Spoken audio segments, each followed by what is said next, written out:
জন্য তো আমরা এখানে আসি, কিন্তু পিছন থেকে কারা কে বা কারা আপনার হচ্ছে ইটের চাকা ধরে মেলা মারছে, আমরা তো এগুলো মারি নাই।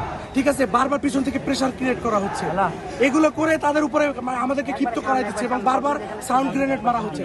আমরা কিন্তু এখানে সকাল থেকে শান্তিপূর্ণ, আমাদের হাতে কিছু নাই, আমাদের হাতে না আছে লাঠি, না আছে এক একটা ইট পাটকেল, কিছুই নাই, আমাদের হাত খালি। আমরা কি তাদের মার খেতে এখানে এসেছি?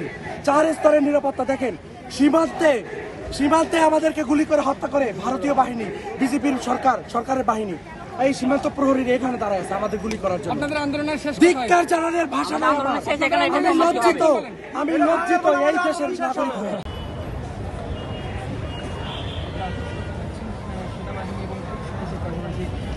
সদস্য তারাও কিন্তু এখানে দেশটি দিয়ে দাঁড়িয়েছে।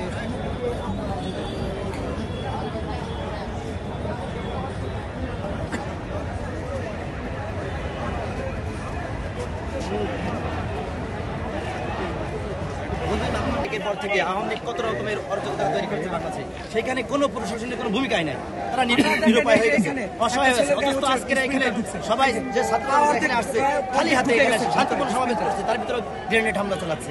আসলে এটা কি করতে, কেন 15 বছরের পুলিশের সন্ত্রাসী মনোভাব ওরা এটা এখনো পরিহার করতে পারে না। বুঝাচ্ছে যে 15 বছরের সন্ত্রাসী এখানে একটা বিশৃঙ্খল পরিস্থিতি সৃষ্টি হবে, সেটা কি বুঝাচ্ছে তারা? হ্যাঁ, বিশৃঙ্খলা, আমরা তো কোনো বিশৃঙ্খলা করি নাই, আমরা শান্তিপূর্ণ নিয়ে যাইতে চাইছি, কিন্তু আমাদের কি বাধা দিচ্ছে?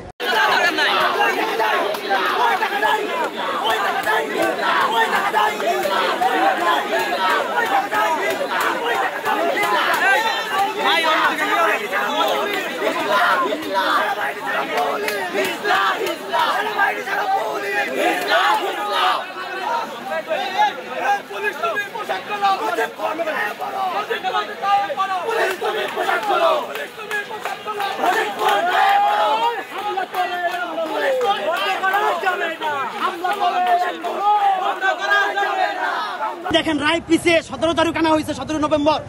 আজকে সারা বাংলাদেশের ছাত্র জনতা মানুষ মুখী আছে যে হাসিনার ফাঁসির রায় কখন হবে। হাসিনার ফাঁসির রায় হয়েছে, হাসিনা বলতে এখন বাংলাদেশে কিছু নাই। 32 নাম্বার বাংলাদেশের একটা মানে আতুরঘর, এই 32 নাম্বার থাকবে না। ছাত্র জনতা একাকার হয়ে জুলাই যোদ্ধারা সহকারে এই 32 নাম্বার মাটির সাথে মিশিয়ে দেওয়ার জন্য আসছে। আমরা দেখতে পাচ্ছি কি আমাদের ভাইয়েরা, সেনাবাহিনী, পুলিশ বাহিনী আমাদের জুলাই ভাইদের উপর নির্মমভাবে টিয়ার সেল, ককটেল, লাঠি সুটা সহকারে, পিস্তল সহকারে একদম মানে সন্ত্রাসের মতন হামলায় পড়ছে।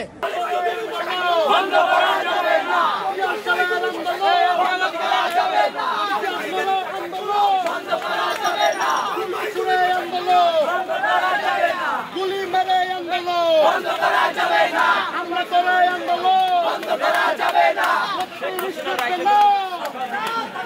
দালালি আর করিস না,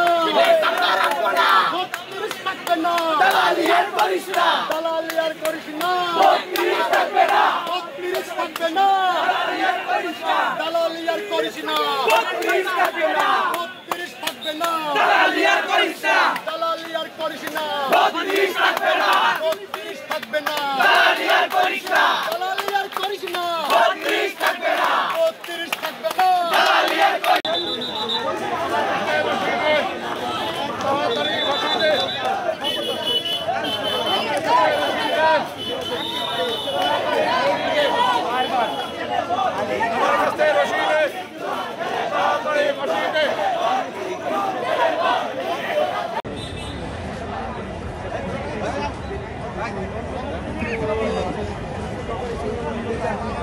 Thank you. পরপর ভাই প্রধান সড়কে স্লোগান দিচ্ছেন। তোমার গাড়িটা পিছনে দাও। রেস্ট করে আমি অফিসে যাই। রাস্তার ডান পাশে অযোধ্যা জটলা দেখতে পাচ্ছি। আপনারা রাস্তার ডান পাশে আপনারা একটু সরে যান, সরে যান, সরে যান।